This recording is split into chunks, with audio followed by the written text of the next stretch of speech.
जब राम जी के प्राण प्रतिष्ठा नरेंद्र मोदी जी ने किया देश के प्रधानमंत्री, तो हमारे कोषाध्यक्ष जो गिरी जी थे, ये चांदी के चम्मच से चरणामृत मुंह में डाल के पूरा चम्मच चरणामृत में डाल दिया।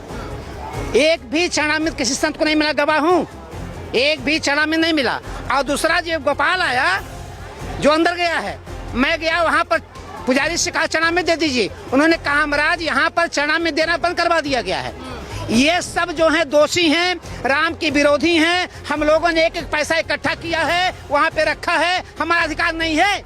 हम जाते हैं तो हमारी लिंगोटी तक चेक की जाती है, हमारा कमर तक चेक किया जाता है। ये चापलूस वहाँ जाते हैं, बैक डोर से बैग लेके जाते हैं, झोला लेके जाते हैं, पैसा भर के लेके आते हैं। क्या आवश्यकता थी? सीआरपी की आवश्यकता थी, उत्तर प्रदेश पुलिस की आवश्यकता थी, मिलिट्री की आवश्यकता थी। ये 400 प्राइवेट सिक्योरिटी गार्ड बुला करके जहाँ रुपया गिना जा रहा है, जहाँ पैसा गिना जा रहा है, जहाँ गाड़ियाँ आ रही है, वहाँ उनकी ड्यूटी लगाई जाती है। ये किसने कहा था लगाने के लिए?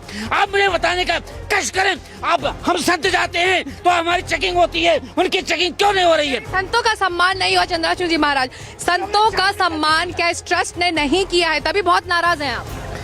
हाँ, ये नाराजगी बिल्कुल जायज़ थी। एक बार नहीं कई बार हम लोग कार्यक्रम में थे, मुख्यमंत्री जी के सामने अयोध्या के संतों ने इस बात की मांग किया हुआ था। तब उस समय चंपत राय जी की तरफ से बहुत सारे वक्तव्य आए हुए थे। ये समस्या बनी रहे, जैसे संत परंपराओं में कुछ लोग दंड धारण करते हैं, कुछ त्रिशूल धारण करते हैं, वो उनका विशेष चिन्ह होता है, उसको नहीं छोड़ सकते।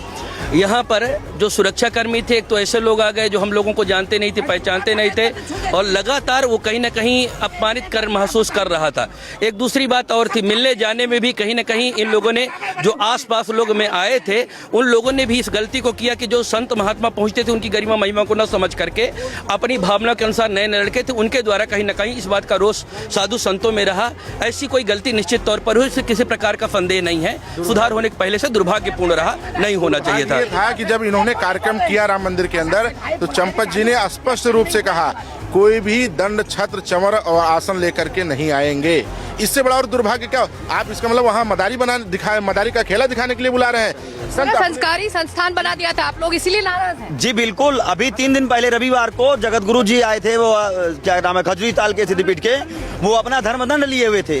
अब उनका जूता पहन के दरोगा धर्मदंड चेक कर रहा है। जिस धर्मदंड को लोग नीचे भी नहीं रखते, नहा धो के पूजा करते हैं, उस धर्मदंड को जूता पहन के चेक किया जा रहा है। और वहाँ किसी को जानकारी नहीं कि ये क्या है। वो दिखा रहे हैं, ये देखिए, ये त्रिपुंड लगा हुआ है, ये ऐसा कपड़े का है, इसके बीच में क्या है, सीसीटीवी में देखिए। अब जिसको सनातन के बारे में जानकारी नहीं, ऐसे लोगों को जी शिक्षित करके उनको। बहन जी, ये बताइए कि संतों का सम्मान एक जगह है और ट्रस्ट को चलाने की पारदर्शिता एक दूसरी बात है, ये दोनों बातें जुड़ती कैसे, मुझे समझ में नहीं आता। निश्चित रूप से जो है पारदर्शिता होनी चाहिए, संतों का सम्मान होना चाहिए, लेकिन वहाँ बहुत संवेदनशील मामला है, सुरक्षा का विशेष ध्यान रखना चाहिए। कई बार हमला हो चुका है, तो उसके लिए एक जो है ऐसा जो है गठन किया जाए कि वहाँ पर सुरक्षा व्यवस्था ऐसा मशीन होना चाहिए, उसके लिए एक गाइडलाइन होनी चाहिए, एक गाइडलाइन होनी चाहिए, एक सुरक्षा व्यवस्था होनी चाहिए। अरे कैसे वहाँ पर आतंकवादी हमला हो जाएगा, उसका कौन जिम्मेदार होगा? सुरक्षा व्यवस्था होनी चाहिए, लेकिन उसका विशेष सुरक्षा व्यवस्था। पारदर्शिता कैसे हो? संतों का सम्मान हम मानते, संतों का सम्मान होगा तो क्या इससे ट्रस्ट चलाना पारदर्शी हो जाएगा? अगर वो संतों का सम्मान करते,